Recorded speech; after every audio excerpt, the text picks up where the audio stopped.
One of the narratives, and I'm sure you would have heard about it, is that right now it's also a time which India could use in its favor advantageously because of the trade war which is happening, and China affected so massively, and all the negative news around China. What do you have to say about that? Like, we can capitalize right now. Absolutely. I think this China, I thought, was a big opportunity because almost universally, uh, every Fortune 500 company with its manufacturing base in China is looking to diversify.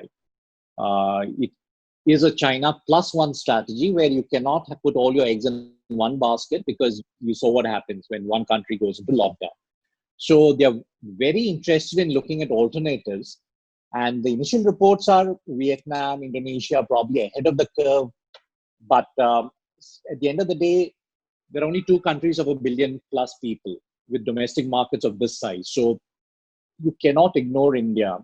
And as long as India sort of actually, there are some reports that they are preparing, I think, land twice the size of Luxembourg to give to companies who want to shift out of China. So we must deliberately target these, give them tax breaks.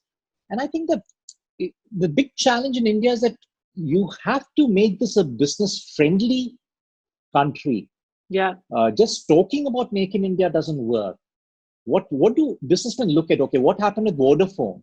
Did you mistreat them? Were the tax this thing in retrospectively charged? Was that right? These are the things that investors look at.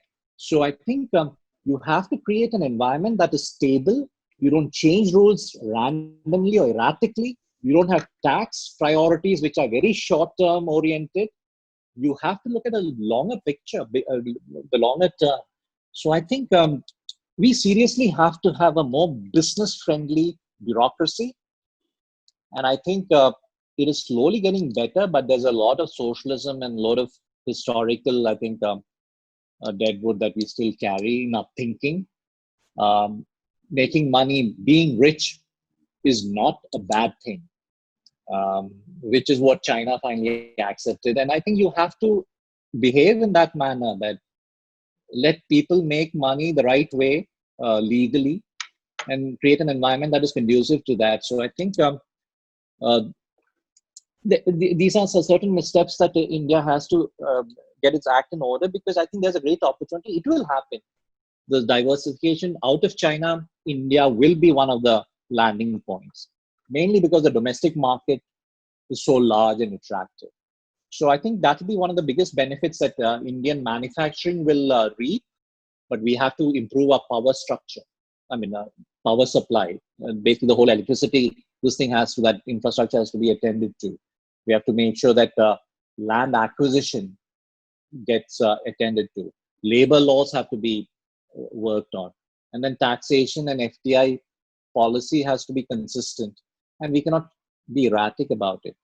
And we have to have attractive rates of corporate taxation. So I think all these have to work together, and we will, I think, get this benefit. The other big benefit is going to be digitization. India is already a very digitally sophisticated country. The one trend that will be reinforced post-crisis is going to be, everything is going to be, whatever you can digitize, what can be digital, what can be online, make it online. Education. So I think that, again, I think is going to be a big opportunity for India. And then, as I said, the time zone, the location, the geography, India is very centrally positioned.